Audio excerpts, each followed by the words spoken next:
Welcome to the Nerd Party. Let the filibustering begin. Welcome to Nerd Party.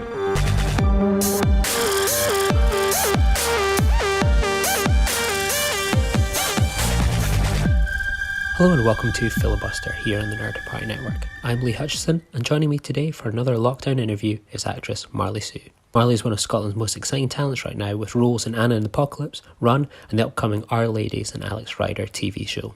Marli has appeared on the small screen, stage and big screen, and we dive into her fantastic young career over the course of this interview. Thanks to Marli for joining me, and be sure to pick up Run, which is available on digital and DVD release on May 25th. You'll find a link in the show notes. Thanks to Marli for joining me, and enjoy the interview.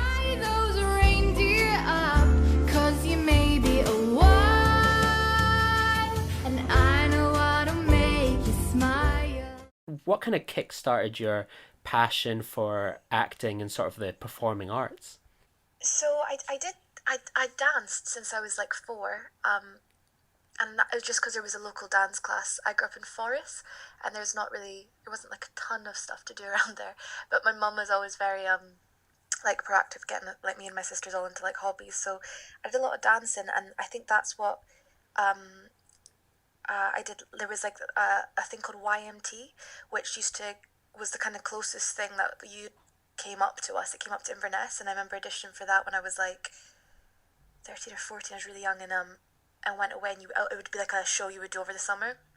So that, and I went into that because I wanted to dance, and I was dancing initially, and then because I really enjoyed doing that one summer with my friends, my mum started looking into like if there's any drama groups locally, and there was one that was just starting up in Elgin. I can't remember what they were called at the time, but they were looking to do like tourist shows around schools, basically, kind of like educational stuff. But the guy that led it was a guy called Chris Lee, and he was brilliant, and he was like very supportive of us all writing and making the show ourselves. Like, it was a bunch of, we must have been like 12 to 16-year-olds. We were really young, and our first show was about knife crime, which sounds like it could have been really, it probably was a bit like, I don't know. We had so much fun making it because he let us swear and talk about stuff we wanted to talk about, and he didn't make it like he didn't treat us like we were kids and say that we had to be like, knife crime is bad. And anyway, yeah, I did. That was my first youth theatre group, and I really, really loved that. And I guess when you're a teenager, you just want to like shout and cry and scream and stuff. And he kind of let us do that. And so that was kind of my first introduction to acting, I think, was through that youth group. And then that was kind of the only sort of opportunities up where I lived. So then I did drama in school, and I just kind of continued down that route. And then I got into uni to do drama after that. Were there kind of any actors and performers or sort of maybe film or any kind of medium that sort of inspired you and kind of resonated with you as you were sort of making your journey towards becoming an actor? Well, there was, the closest theatre to us was Inverness, and that was like an hour's drive, so I didn't really see a lot of theatre. And I had loads of sisters, so like my mum couldn't really afford to take us all out to the theatre all the time, so it was probably more films. We had like a rental like DVD rental store in Forres that we used to like rent a film every Friday night, and I'm trying to think of the films we watched, but I guess that would have been the first, my sort of introduction to films, and I'm trying to think of anything that really had a huge impact. I saw Blackwatch with my friends in my first year of uni, and I thought that was incredible, and then I think in my first year of uni, I also saw The Place Beyond the Pines, and that was the first time I watched a film where I just cried loads in the cinema, and thought that was a really beautiful film. And I think it was probably more as well, just again in that youth group right at the very start, like seeing what, like, a bunch of kids are usually embarrassed to, like, everyone's trying so hard to be cool when you're a teenager, and then when we were in this room, we were allowed to do all kinds of things, silly and sad and serious, and being allowed to, I guess, just express yourself a bit more and not try and fit in and be cool or be funny. That was probably a big inspiration to acting, of being like, this is a space where you're allowed to feel everything and not be embarrassed by it. You kind of first came to our attention, and particularly in sort of 2017 with Anna and the Apocalypse. When did you sort of first hear about the film, and what was the audition process like for the film?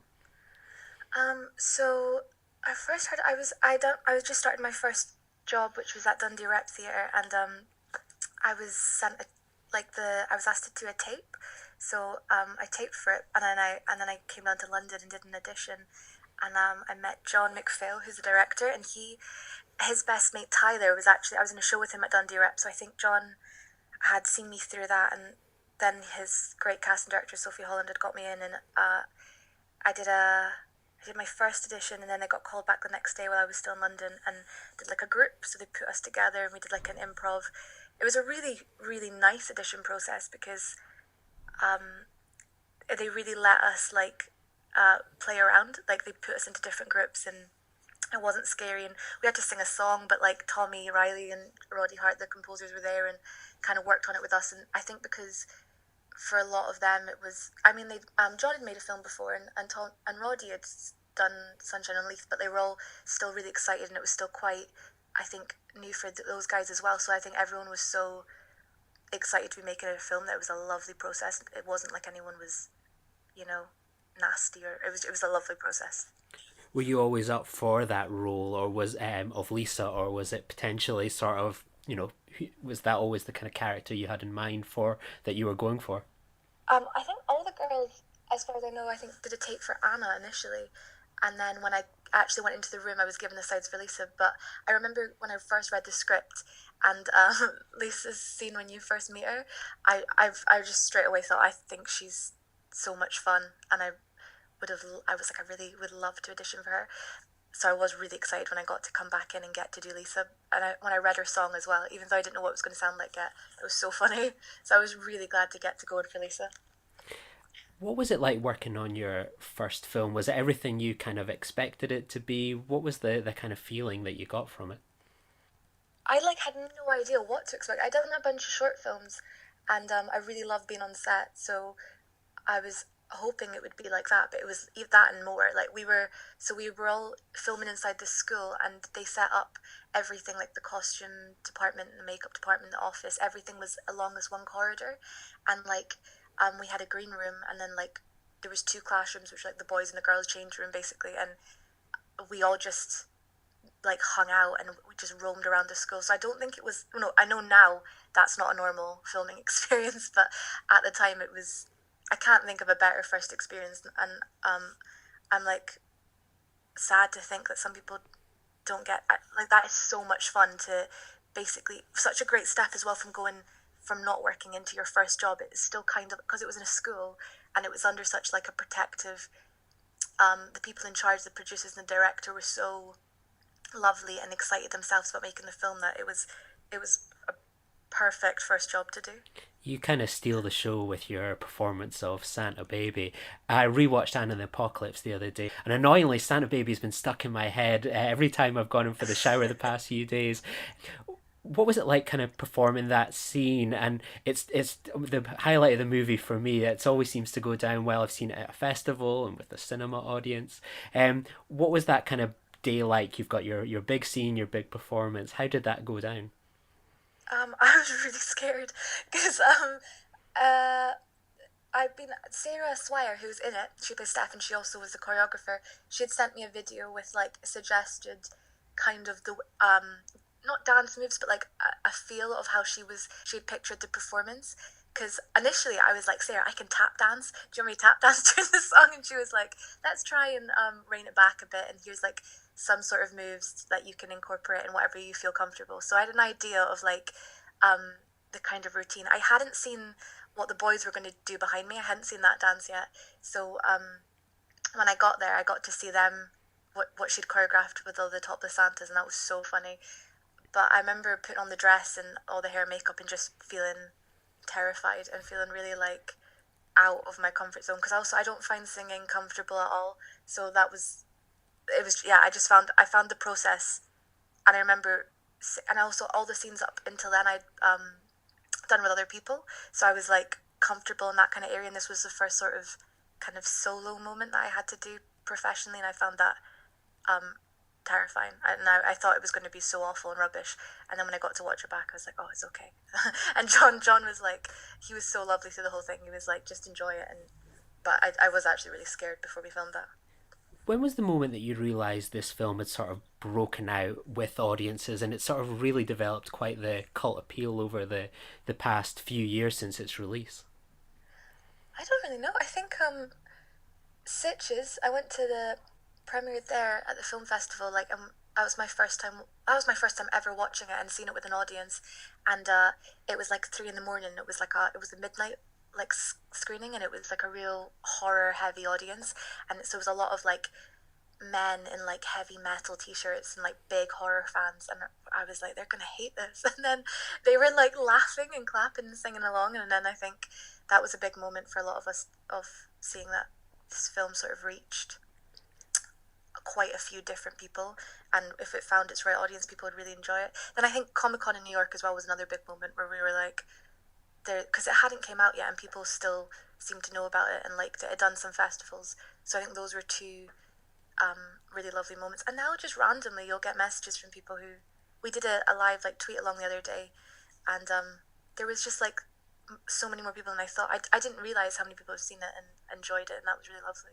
It seems to be one of those films that seems to be growing. Like I remembered sort of seeing it at Edinburgh, and like it was on my list of films to see. And then I remember, I think it was like a really sunny day. I always remember that, and like looking outside the Usher Hall, and there was like this big press release event or something where there was like snowmen, the cast, candy canes, and I was like, yeah, and I was like, what is this and all that sort of stuff. I just, oh, I'll go see this Anna and the Apocalypse. So and then I was like, oh wow, this is gonna be something that's pretty huge. And then there's, I think it was like a big karaoke event at night, and it was like, oh, like these people seem really confident this film is gonna, be something and is gonna grab people's attention. And it was just that little moment I'll never forget. The warmest day of the year, and that snowman outside the Usher Hall. It was so surreal to see.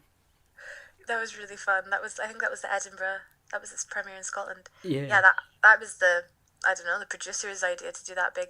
At first we were like, is this going to work? But then lots of people seemed to find it funny, so it was really fun. There we go. See, all these years later, is it still being brought up? With kind of one of the films that we've been really keen about recently is Run. It was a film that kind of came completely out of nowhere for me last year at the London Film Festival. It's one we've been kind of raving about kind of ever since. When did you first sort of hear about Run, and what attracted you to the role of Kelly? Yeah, thank you so much, by the way, for all the support you guys have shown Run, because I love that film, and I really hope more people get to see it. So I got sent a script through, and I had a meeting with Scott and his producer Margaret, and from the email I got from my agent, I had seen Shell, and I like fell in love with that film. And I think I'd even tried, I was really young, I tried to write to Scott's agent or someone to try and get in touch with him, just to be like, I love your film. But I don't think that ever got passed on to him. But so when I saw his name, he was genuinely one of those directors I'd made like a little dream list of if I ever get to work with incredible directors, he'd be one I'd want to work with. So yeah, when I saw his name, I was really excited by the film. And then when I read the script, it'd been set in the Northeast, and I just recognised Kelly in the way she spoke immediately from girls I went to school with, and I just felt like I knew this character and like understood her. So it was and then the first edition, Scott had actually hired, he was auditioning Kelly and Finney, I think, actors for both at the same time, and he'd hired Kim Allen, a brilliant actress, and I can't remember the name of the guy, an actor. So basically we got to read with actual actors during the audition, which is a total luxury, because that's obviously an expense that a lot of people wouldn't do, because it is expensive to hire an actor for a couple of days. But it makes such a difference, because it just meant like coming into that audition, you could just give everything because you had an actor to bounce off of, and you always perform better, I think, when you're like, the best thing about acting is acting with other actors, because they make you better. So and he'd set up the audition like we were in a car, and it was all it was just like a great first edition because he'd put everything in place so that we could perform well. So I did that, and then I had a chemistry test in Glasgow with another actor, and then my last chemistry test was with Mark in London, and we did this scene on the breakwater, and I remember thinking like, oh, I fucked it, I've not got it, because Mark is like, Mark is incredible, but when I read with him, he has this energy which is quite like chaotic. I found in the edition because I didn't know what he was gonna do, and I just thought I'd fucked it because I was like, oh my god, this guy's so good. I can't keep up with him, but luckily Scott liked us acting together because, yeah, I think Mark's brilliant. How much of your experience of, as you know, can you bring to a character like Kelly, or is it all the script is kind of king? Are you able to sort of influence whether it's the music choice, the dress sense, anything like that? Do you get much of an input on that kind of character? I think it usually depends on the director. Like, sometimes you come into things and they have very clear ideas, or, you know, the makeup or costume department have, like, I've done stuff before where, like, makeup have been very clear about what they want the character to be like. So it, from project to project, it depends on the creative team. With Run, everyone was so open, and it was the kind of project that, like, I just couldn't help it. I just had so much, like, I wanted to bring to it because of knowing girls like Kelly. So Scott was, I mean, the script was so good that there was not really any need to improvise, I didn't think, because, and also because of it being written in Doric, like, it's a tricky accent to improvise in anyway. So Scott was like, if you want to improvise, like, that was completely open, but there were some takes that we tried a lot of different stuff, but his kind of script is so stripped back that, like, me and Mark were able to do a million different things within those parameters of those, like, of the lines already there. You didn't need to change what you were saying. You could say those words and make it a million different ways because his script is so good. But as far as, like, bringing ideas to the character, like, with makeup, Bethany Swan was the makeup designer, and she's brilliant. And I had a meeting with her first, and she was like, how do you see her? And I sort of talked about girls I'd grown up with, and also like, I just, of, you know, Instagram and the kind of girl Kelly was and what she'd be influenced by, and I remember I brought in pictures of, like, I made a Pinterest board of, like, you know, Kylie Jenner and, like, all, like, the kind of things that Kelly would follow on Instagram and the kind of eyebrows she'd have, and I think sometimes makeup designers might want to make a character pretty, or, like, I guess, I don't know, they would want to make, because they're good at their job, they want the person to look good. But Bethany's so creative, and she was like, that's, yeah, more bronzer, more brows, like, she just made it realistic that Kelly wouldn't be a professional makeup artist, and she does look quite a bit messy, and she's been crying, and she was so open to ideas, and same with Becky, the costume designer. Like, she brought in loads of different things, and then we tried lots of stuff on, and sort of created it all together. So it was very collaborative on one of everyone bringing their ideas, and it was so nice to be allowed to come in with ideas. What were the challenges of shooting within a car? You've gone from, say, something like Anne and the Apocalypse, you've got this whole stage, a school to kind of play in, to being sort of in the confines of a boy racer. How do you sort of act within that, where body language is going to be very much restricted to, you know, you're strapped in, you're kind of, you know, sat up the whole time? How do you sort of work with that, and how does kind of someone like Scott direct? So the way it was kind of set up with a lot of the car stuff was, so Simon Tyndall, the cinematographer, was, like, in the back of the car. They took out the back seats, and he was there with the camera, and then Mark was actually driving, and Scott and his first and a couple other people were in a car behind, driving along behind us, and Scott had his screen and a radio, and he would, like, he would watch it, and then we would stop, and he would come and suggest some stuff, and he's brilliant because he just sort of sits back, lets the actors try stuff, and then he's incredibly, like, he's just so good at observing and noticing tiny little things, and he never forces anything upon you. You never feel as an actor, you never feel insecure or embarrassed to do anything because he tells you exactly how to do something. Basically, he watches you, and then he suggests things, and he gives ideas, and so it doesn't feel like you're failing, because I think sometimes it can when you're acting, and then a director's like, do it like this, and you should be, that's your job to do it like that, but you can get embarrassed or you can feel very watched, and if the whole crew hear the direction, you feel like they know what you're meant to be doing as well, so if you don't do it, it's clear you've done it wrong. Whereas with Scott, he would come and very quietly like say to me or Mark an idea or a thought he'd had, and or just remind you of something like that had happened before, and be like, remember, she's feeling this, and what would that do to her? And it's just such a beautiful way of working, because you never feel like you're failing, and you never feel like embarrassed to try it, and you never feel like you're letting down the crew or the director, because everything's the way he does it so privately. It just all feels like you have the room to try stuff out and you have the room to fail. And also being in a car, and with the way the camera was positioned and stuff, it all felt so private and it was just a lovely experience.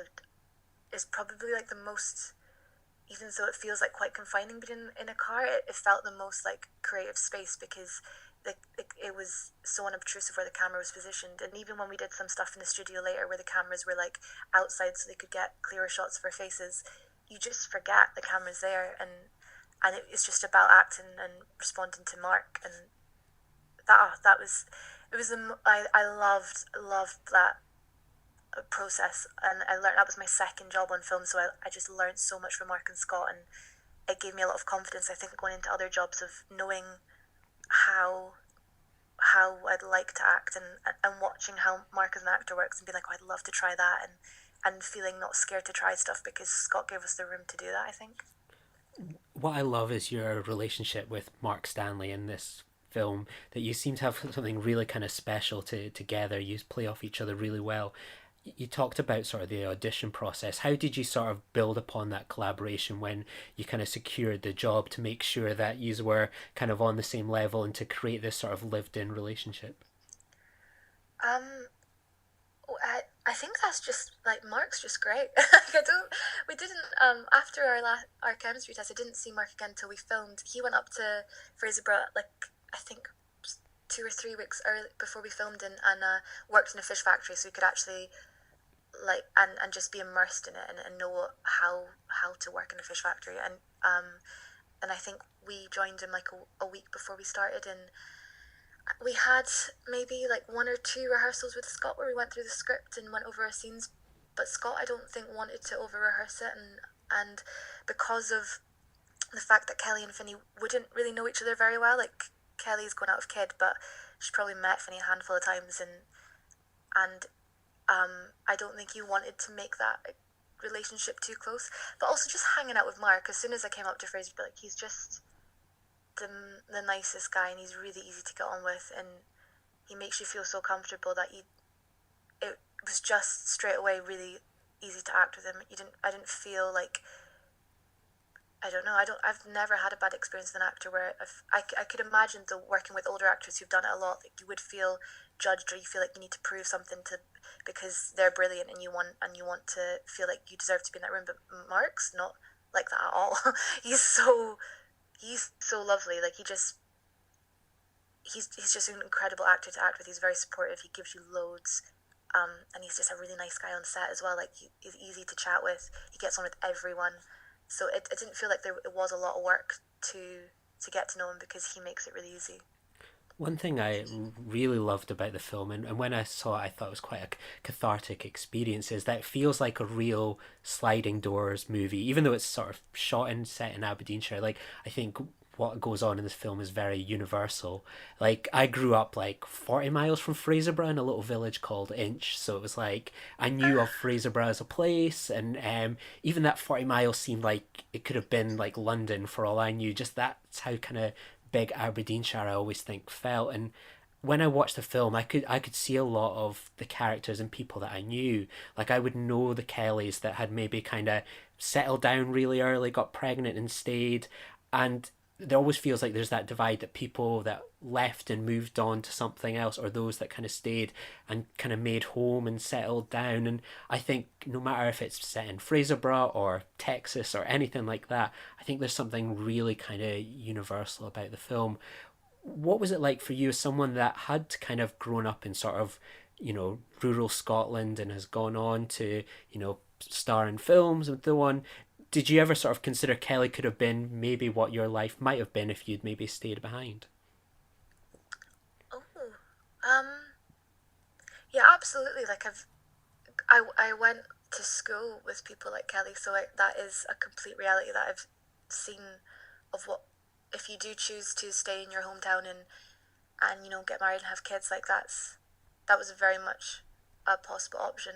I guess because I was slightly different to Kelly in the fact that I'd moved around a lot. I lived in Hong Kong when I was little, and my mum has we'd kind of like hopped around different places, and so I never really felt as rooted to a town like people from small towns do, because I guess your family are there and your friends are there, and I noticed the girls that were like Kelly were the ones that had been to the same primary school and the same high school, and they had all their best friends, and in a lovely way I was almost a bit jealous of. Like they had such strong roots to that town, and they had such strong friendships, and we moved every time like the rent went up, and I've always been a bit like, I felt a bit more, I didn't really have roots to a small town, so in that sense I felt very different to Kelly, and I don't think I ever really had the same kind of route she would have gone down because of that.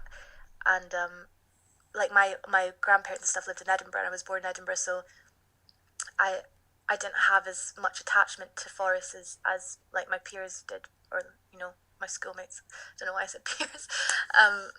Yeah, but it is interesting that, like, even though it's so specific and so authentic, and that's for that town, but that is so relatable to so many people. Like when we premiered at Tribeca, there was people in America that recognized their little towns in America, and my best friend's from Devon, and she was like, that looks like my home. Like that's she'd seen. She said they had like there's she like loads of girls she knew were similar to Kelly, and that's in England. So I think that's brilliant, because we made the film wanting it to be true to Fraserburgh and I remember when we were doing it was getting stronger, the dialect the more we filmed, and we were like, do we need to tone this down? And then we sort of spoke to Scott, and we were like, it's kind of more important that the people in Fraserburgh will watch this film and be like, that's how we speak, and and see their town and people they know represented on screen more than people in America understanding what we're saying, because there's loads of films that have American accents and people understand what they're saying. Like we can put subtitles on it if it's going to be screened in America. And I think I'm really glad that Scott stayed so true to that town, and in doing so still managed to make it so relatable to so many other little towns all over the world.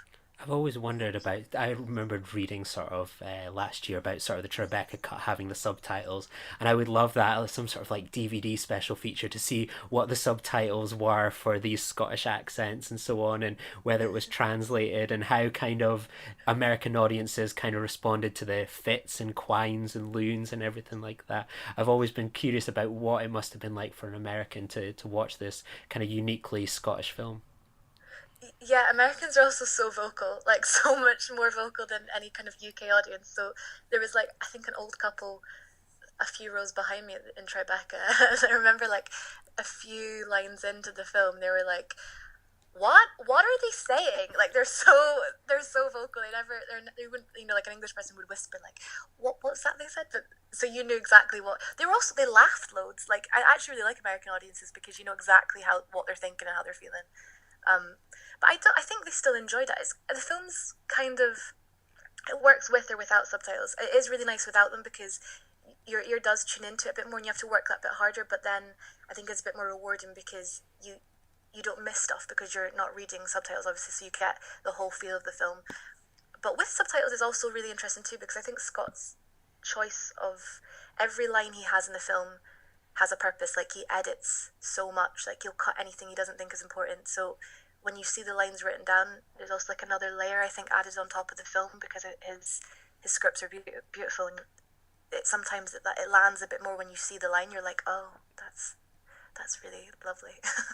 Another kind of, it felt like it was the film festival of you last year for us, but we also caught Our Ladies, which I'm so gutted has been kind of postponed till later in the year. I think it's one of these ones, there seems to have been, since its kind of premiere in London, it seems to have developed a real word of mouth. The trailer, I know people are really excited for this one later in the year. Our Ladies has been a long-term project for obviously Michael Caton Jones. When did Our Ladies first come to your attention? It was when I was filming Run, actually. I was asked to tape for it, and we were doing night shoots on Run, so I had to tape at like 6 in the morning when I got home, and we were like staying in a B&B, so I had to sing. So I had to sing so quietly, trying not to wake anyone up. And I had to like do that thing when you record your voice saying the other person's lines, because I couldn't, go wake up Mark and be like, can you do a tape with me? So it was the first time I heard about it. And also, like, my best pal was an understudy in the play version, so I'd seen it like every time she went on stage, so I'd seen it loads, and I knew it was an incredible play. And yeah, so then I was really excited to tape for it. And then that audition process was long, because I guess there was, it must have been a nightmare for Caroline and Michael, Caroline, the casting director, because they had to, it's kind of 6 even parts for 6 girls, and they had to, I went in for taped for Kay initially, and then I read for Manda, then I read for Shell, so there was a lot of like swapping girls around, and then we all got mixed together in groups, so it was long, so that was March that I first taped, and then there was auditions all through summer and chemistry tests until we actually ended up filming, which was like October. What was your experience like working on Our Ladies? I mean, again, it's sort of another one of those ones. It seems to tie in well to kind of the Scottish experience, that kind of going from villages and towns into kind of the big cities. Because we used to do that, like from our school. We would travel from like the northeast all the way down to Edinburgh for like to watch a rugby game, and we would go like just wild. Like we'd have like, you've got 4 hours to yourselves, off you go. And you would just like, it would be going to the HMV, it would be going to like pubs trying to get in underage, all these sorts of things. It seemed to really kind of nail that Scottish experience of what it's like to kind of arrive in Edinburgh and go, oh my God, this feels like the biggest place on earth.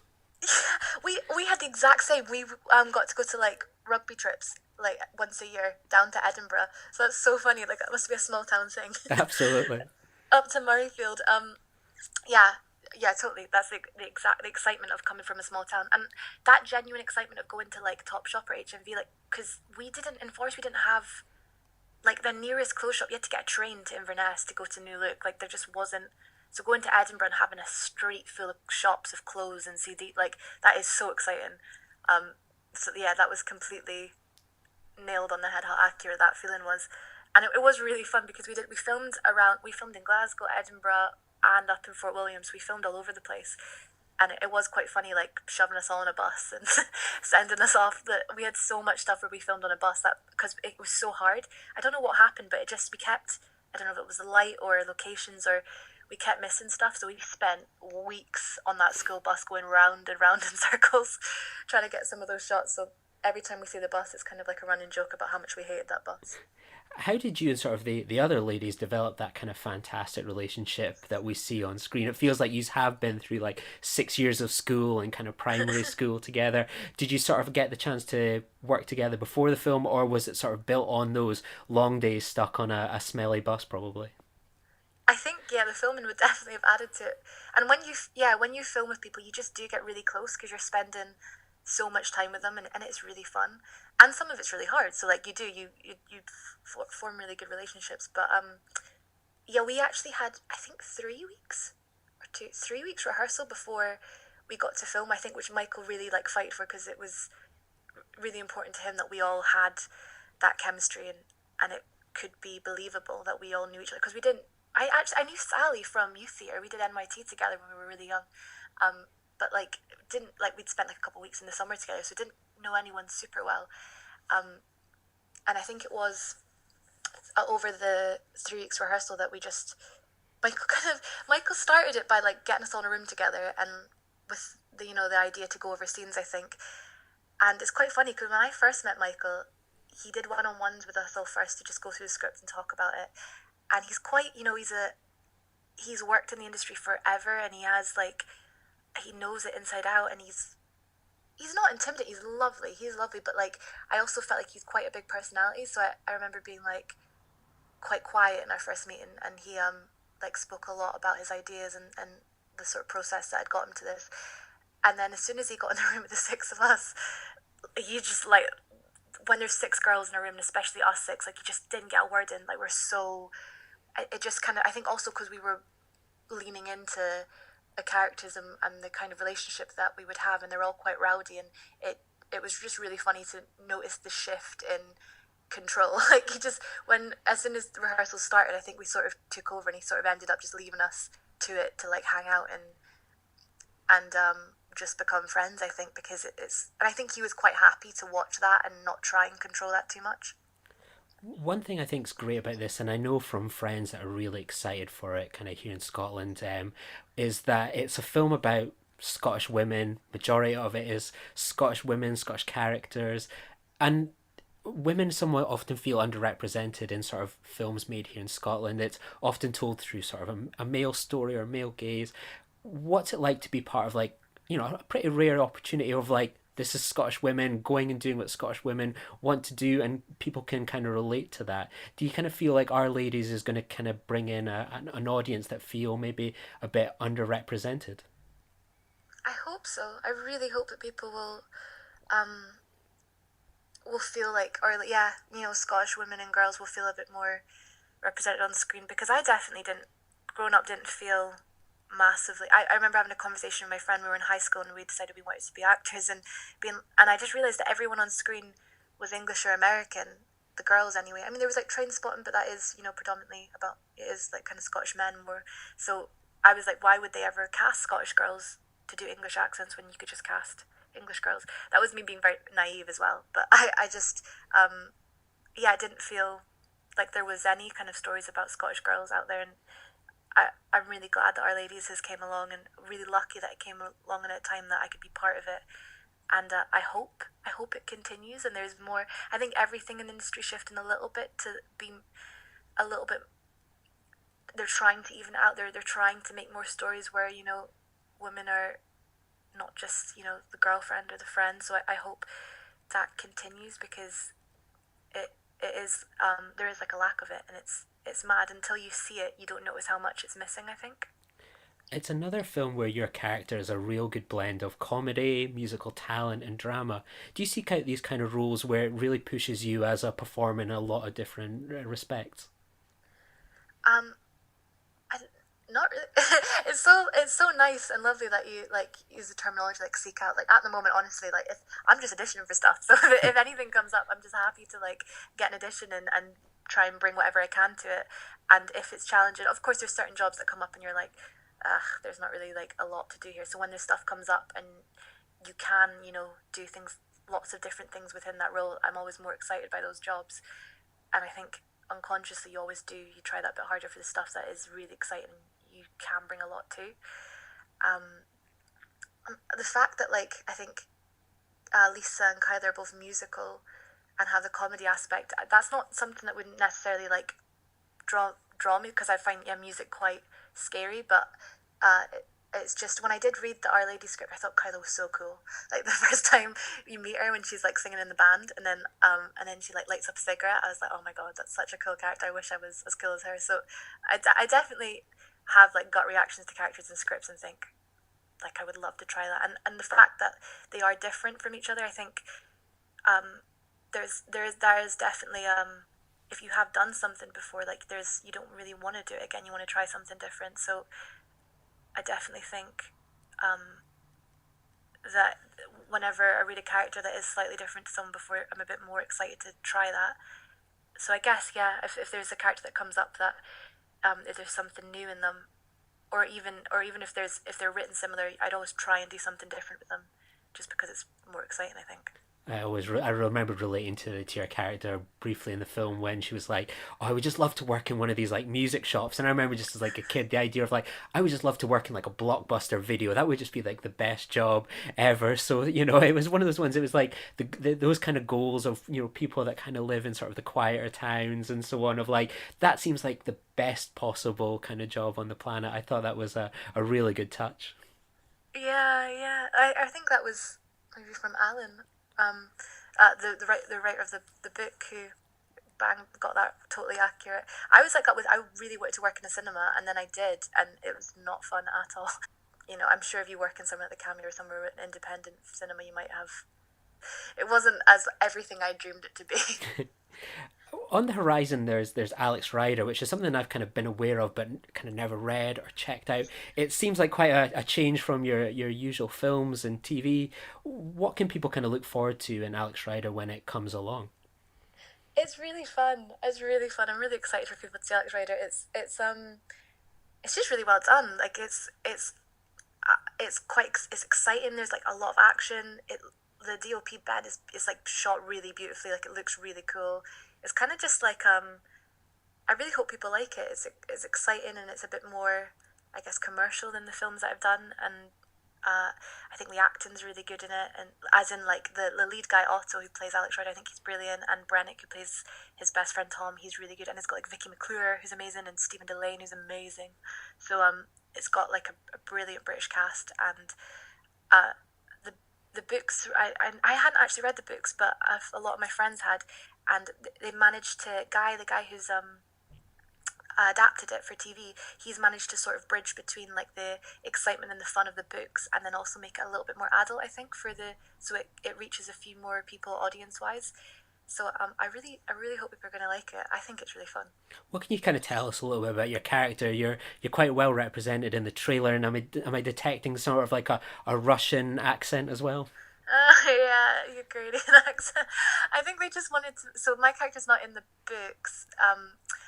So Guy had created her to sort of create a character that, like a female presence in the book who could go toe to toe with Alex. That was sort of his idea, I think.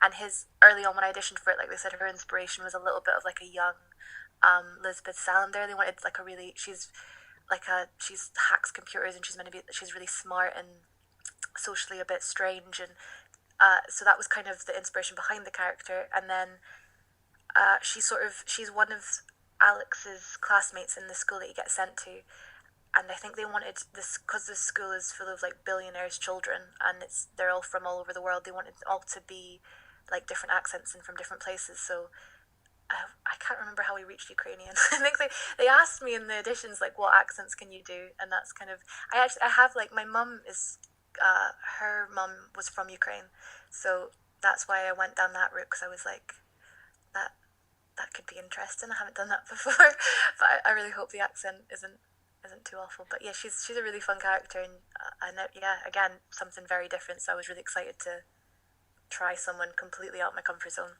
It'd be quite funny if you're like listing off all these accents you can do. Oh, I can do a Doric accent. Yeah, let's go with that for Alex Rider. That could have been quite an interesting alternative universe. I know. I didn't even suggest Doric. I should have pulled that one out. I think Doric was harder than Ukraine, to be honest. What was it like, sort of like swapping sort of the kind of the indie kind of background for these sort of big budget TV shows? Was it very much a kind of an exciting proposition and so on? And when can kind of people expect to sort of see Alex Rider? Is it going to be a sort of a streaming service, kind of TV network? And when will it be kind of out? I suppose no one knows when anything's going to be out at these kind of moments, I guess. I know, everything's a bit up in the air, isn't it? Sorry, when will it? I'm not actually sure when it's coming out. It will be sometime this year, I think. I don't really get told stuff, and the stuff I do get told, I get told not to talk about. And it will be in. I think you'll be able to see it in a few places, which will be good. Oh my God, what can I actually tell you that's not? I think they are aiming for. They're meant to be announcing stuff soon in the next couple of weeks. So hopefully we'll all know soon. It's quite amazing that you've sort of blended TV, film, theatre, web series so much. Is it kind of exciting to try all these different mediums and kind of have quite the portfolio of work underneath your belt like that? It is lovely. It's like that's kind of the dream, to get to jump between all of them, and I've just been really, really lucky that the things that have came along have just been really nicely timed out. Because also I played at the National just over December and January, and I hadn't done theatre in like 2 years. So, and the longer I think you don't do theatre, the scarier it gets to do it again. So I would love to get to keep doing all three. And also like indie films they were always like, that's what I first started, like fell in love with acting. I would love to get to do that for as long as I can for the rest of my. If I could work in indie film for the rest of my life, I'd be happy. But it's really nice to get to also try all the different mediums, and also like doing a bigger budget TV show was really fun, and it's another skill. Like there's a lot more that goes into setups, and it's quicker. You kind of have to, like in theatre and in indie film, I think you have this lovely kind of rehearsal process, and you can really feel like you can try loads of different stuff and bring like a really well-rounded performance, or you can try your best with a director to create something you're really proud of. TV, you got to do it so much faster, so I think that's such a skill to have, to be able to like not do a bad performance by just showing up. You don't get any rehearsal, so I think being able to balance and get to jump between them all is a great thing, because you keep all those skills alive, and I think they're really, all of them are really important to be able to do. And kind of what else is on the sort of horizon for you that we should kind of keep an eye out for?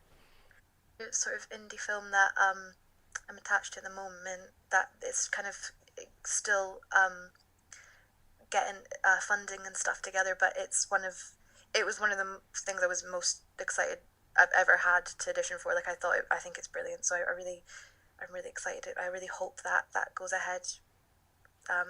Maybe I know all the coronavirus stuff is putting everything up in the air at the moment, but yeah, I think that's a really cool project. I would love people to see that. I'm looking forward to that. And kind of the final question, we're obviously all in lockdown right now.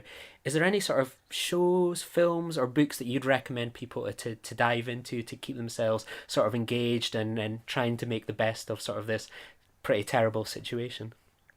Ooh, I've been watching loads. I guess like everyone. I guess you have days where you want to watch stuff. There was like the BFI put out a list. I've been going through and watching loads of that. And then there's days where you just want to watch like cheesy comedies.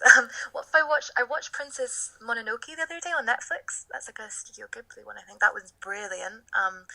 There's a film called All Is Well on Netflix by a German director, which is really beautiful. Atlantics is on Netflix. There's loads of films that I think went to festivals that are coming up on Netflix.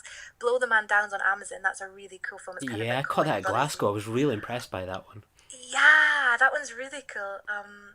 What else is there? I'm watching Schitt's Creek at the moment on Netflix. It's really funny. It's like a really funny comedy series. What else is there? I think there's some brilliant films on Amazon and Netflix that have like been to the festivals and are all coming out now. And then, have you got Disney Plus? Did you get Yeah, that as well? I had no intention of getting Disney Plus. Then I found myself in lockdown and signed up for it like within an hour of it launching. So yeah, I'm on Disney Plus too. Yeah, I'm not like into all the. Well, my boyfriend loves all the superhero films, so he got it, and I was really happy to find like all the High School Musicals and Lizzie McGuire and that stuff, and like there's like The Lion King and all that. So I guess on days where anyone's feeling a bit sad, they're always fun to watch. But honestly, thank you so much for giving up some of your Disney Plus time to talk with us today. It's been really good. So we'll get this dropped next Friday or Wednesday, just depending on which time I get these all kind of edited and ordered out for. But it's been a real pleasure, and hopefully your lockdown misery ends soon and it's all back to work. Yeah, thank you for speaking to me. Join the revolution. Join the Nerd Party. Welcome to Nerd Party.